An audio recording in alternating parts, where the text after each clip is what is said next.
ኢንተርኔት በምንጠቀምበት ጊዜ የተለያዩ የደህንነት ስጋቶች አሉ። በዛሬው ዝግጅታችን ዋና የሚባሉትን 6 ስጋቶች ከዛ ደግሞ ከነዚህ እንዴት እንጠንቀቅ መፍትሄዎቻቸውንም ጭምር በዛሬው ዝግጅታችን ለእናንተ እነግራችኋለሁ ማለት ነው። ውድ ቤተሰቦቻችን ለቤቱ ቤተሰብ እየሆናችሁ የተለያዩ የቴክኖሎጂ መረጃዎች በየጊዜው እንዲደርሷችሁ ለወዳጅ ዘመዶቻችሁም ደግሞ እያጋራችሁ እንድትከታተሉን መልእክታችን ነው። የመጀመሪያው ከስጋቶቹ መካከል የመጀመሪያው ፊሽንግ አታክ የሚባለው ነው። ይሄ የስጋት አይነት በኢሜይላችን በዌብሳይታችን ወይም ደግሞ በመልእክት ባለን የሜሴጅ ቦታ የተለያዩ ሊንኮች ይመጡልንና ያለንን የግል መረጃ እንድናስገባ ይደረጋል። ከዛ የምንጠቀማቸውን ፓስዋርድ ሊሆን ይችላል ወይም ደግሞ የተለያዩ የባንክ መረጃዎችን እንድናስገባ ፎርም ተዘጋጅቶ ለኛ ይደርሳሉ ማለት ነው። እነሱን በሞላን ጊዜ የኛን መረጃ መዝበር የሚያስችል የስጋት አይነት ነው። ሁለተኛው ማልዌር ወይም ደግሞ ማሊሺየስ ሶፍትዌር የሚባሉ ናቸው። በውስጡ ቫይረሶች፣ ወርም ወይም ደግሞ ትሮጃን የሚባሉ የስጋት አይነቶች ናቸው። እነዚህ በመጀመሪያ ስልካችን ወይም ደግሞ ኮምፒውተራችንን ነው ጥቃት የሚያደርሱበት። ጥቃት ሲያደርሱ ያለንን ፋይል ያለንን መረጃ ሙሉ ለሙሉ ዳሜጅ ሊያደርጉትም ይችላሉ። ወይም ደግሞ ሎክ ያደርጉትና አንሎክ ለማድረግ ስንሞክር ክፍያ ሊጠይቁን ይችላሉ ማለት ነው። ሁለተኛው ስጋት ይሄ ነው። እነዚህ ነገሮች እንዴት ሊመጣሉ ይችላሉ? ሁለተኛው ይሄ ማሊሺየስ ሶፍትዌር ማለት ነው።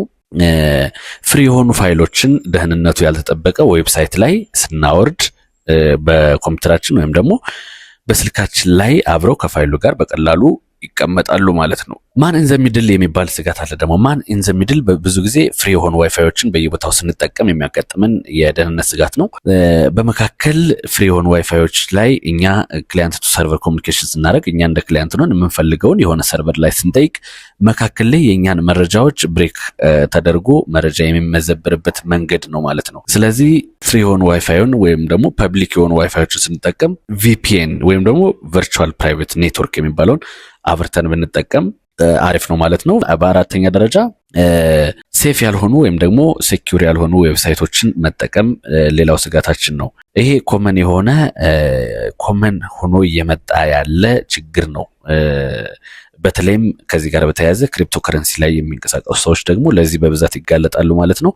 የክሪፕቶ ከረንሲ ዌብሳይት ጥሩ የሚባል ነው ብሎ ብዙ ሰው ያስባልና የሆኑ ማስታወቂያን አይቶ ክሪፕቶ ከረንሲ ላይ አዋርድ በዶላር አገኛለሁ በሚል የተለያዩ መረጃዎችን የሚያስገቡ ሰዎች ብዙ ስለሆኑ ዌብሳይቶችን ሴኩር መሆናቸውን ማረጋገጥ ነው። ሴኩር መሆናቸውን የምናረጋግጠው ደግሞ የምንጠቀማቸው ብሮዘሮች ላይ ይሄ ሰርች የምናደርግበት ቦታ ላይ መጀመሪያ ቀድሞ HTTPS ከሆነ ሴኩር የሆነ የመጨረሻው ኤስ ሴኩር ነው ማለቷ ነው።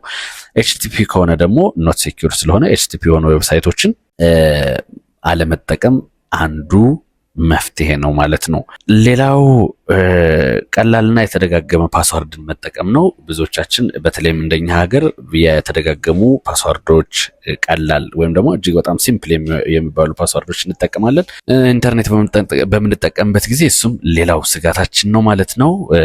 በስድስተኛ ደረጃ ትራኪንግ ነው ወይም ደግሞ ስፓይዌር የሚባለው ማለት ነው።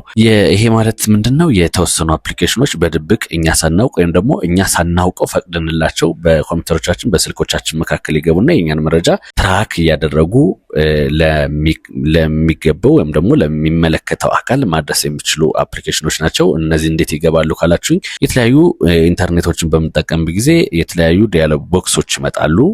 የስ ወይም ደግሞ ኦኬ የሚል አማራጭ አላቸው። እኛ ባይ ዲፎልት የስና ኦኬ ማለት ስለምንወድ እሱን በምናደርግ ጊዜ በቀላሉ ወደ ዲቫይሶቻችን ይገቡና የኛን መረጃ ለሚፈልገው ክፍል ያደርሳሉ ማለት ነው። እነዚህን 6 የስጋት አይነቶች ነገርኳችሁ። እንግዲህ ከዚህ በመቀጠል ደግሞ ለነዚህ ሁሉ ስጋቶች መፍትሄ ይሆናሉ ብዬ ያሰብኳቸውን አጋራቸዋለሁ ማለት ነው። በድጋሚ ወደ መፍትሄው ከመሄዳችን በፊት